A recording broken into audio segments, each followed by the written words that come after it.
শুনতে পাচ্ছ হাওয়ার গুঙ্গানি? মনে হচ্ছে আজ রাতে আমাদের এই ভাঙা চালটা উড়িয়ে নিয়ে যাবে। চাল তো কবেই উড়ে গেছে। মাথার উপরের ওই খড়কুটো আর কদিন। তার যে পেটের চিন্তা করো। এই বৃষ্টির জন্য আজ কাজেও যেতে পারলে না। আজ মহাজনের কাছে গিয়েছিলাম, বললো এই বাদলায় নাকি তার নিজেরই ব্যবসা বন্ধ, একটা পয়সাও দিল না।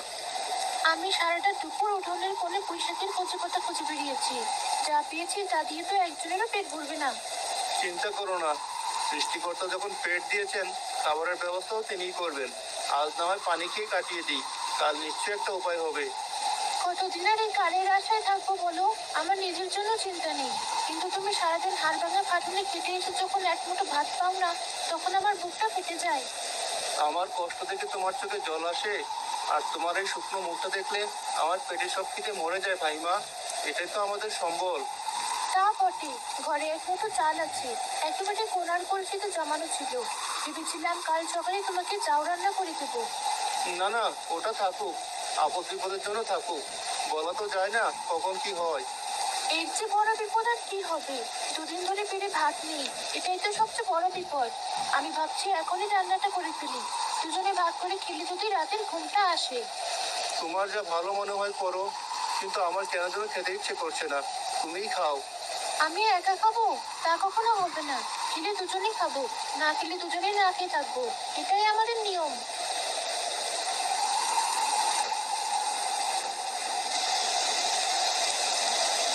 এত রাতে আবার কে এলো? আমার তো ভয় করছে, এই দুর্যোগে ভালো মানুষ ঘর থেকে বের হয় না। চোর ডাকাত এলো না তো? আরে দূর, আমাদের ঘরে নেওয়ার মতো কি আছে যে ডাকাত আসবে? হয়তো কোনো পথিক বিপদে পড়েছে। দরজাটা খুলে দেখি। আমি কুপির আলোটা নিয়ে তোমার পেছনে দাঁড়াচ্ছি।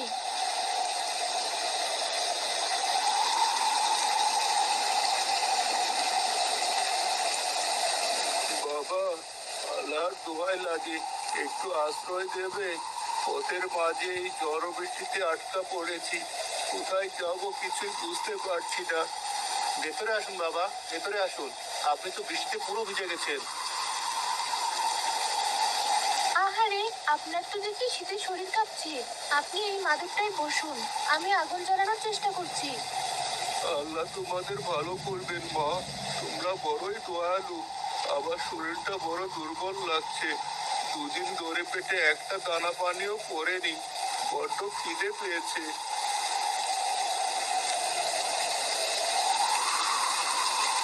আপনি তো জিরে নিন বাবা, আমরা আপনার খাবারের ব্যবস্থা করছি।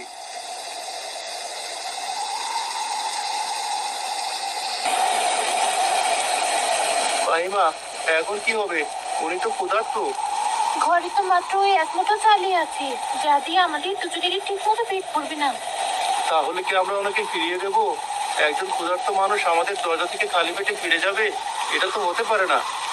না না, তা কি করে হয়? অতিথি আল্লাহর দান, অভুক্ত অতিথিকে ফিরিয়ে দেওয়া পাপ। যা আছে সবটুকু ওনার জন্যই রান্না করে দিই। কিন্তু তুমি তুমি তো সেই দুপুর থেকে কিচ্ছু খাওনি।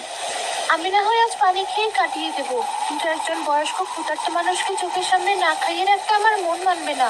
তুমি ওনার পাশে গিয়ে বসো, আমি এক্ষুনি চাউ রান্না করে আনছি।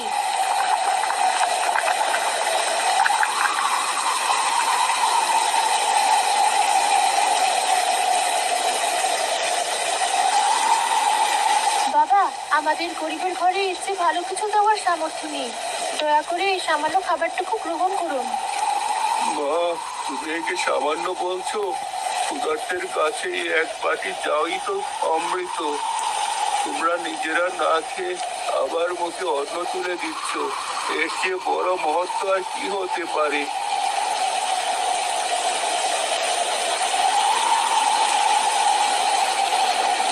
আহ, দেহে যেন প্রাণ ফিরে পেলাম। মা, তোমার হাতে জাদু আছে।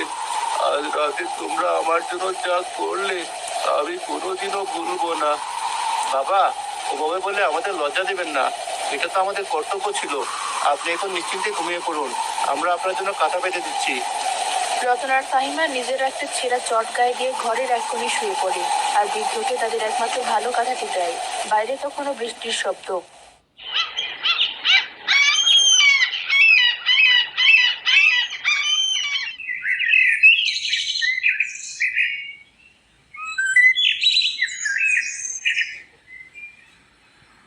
বাবা রতন, মা ফাহিমা, এবার আমাকে বিদায় দাও। আমাকে অনেক দূর যেতে হবে। এত তাড়াতাড়ি চলে যান বাবা। আর কয়েকটা দিন থেকে গেলে আমরা খুব খুশি হতাম। আমাদের কোনো ভুল ত্রুটি হলে ক্ষমা করে দেবেন। ভুল? তোমরা তো ভুলের ঊর্ধ্বে। তোমরা যা করেছো তা মানুষ হয়ে মানুষের জন্য খুব কম জনই করতে পারে। আমি তোমাদের প্রতিদান কিভাবে দেব জানি না। আপনার দোয়াটাই আমাদের জন্য সবচেয়ে বড় প্রতিদান। আর কিছু আমাদের চাই না।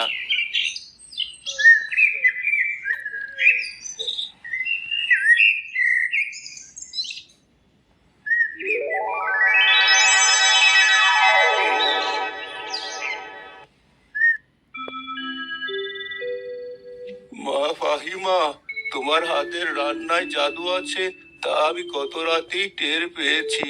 তোমার মনটাও পবিত্র, তাই তোমার রান্নাও অমৃত।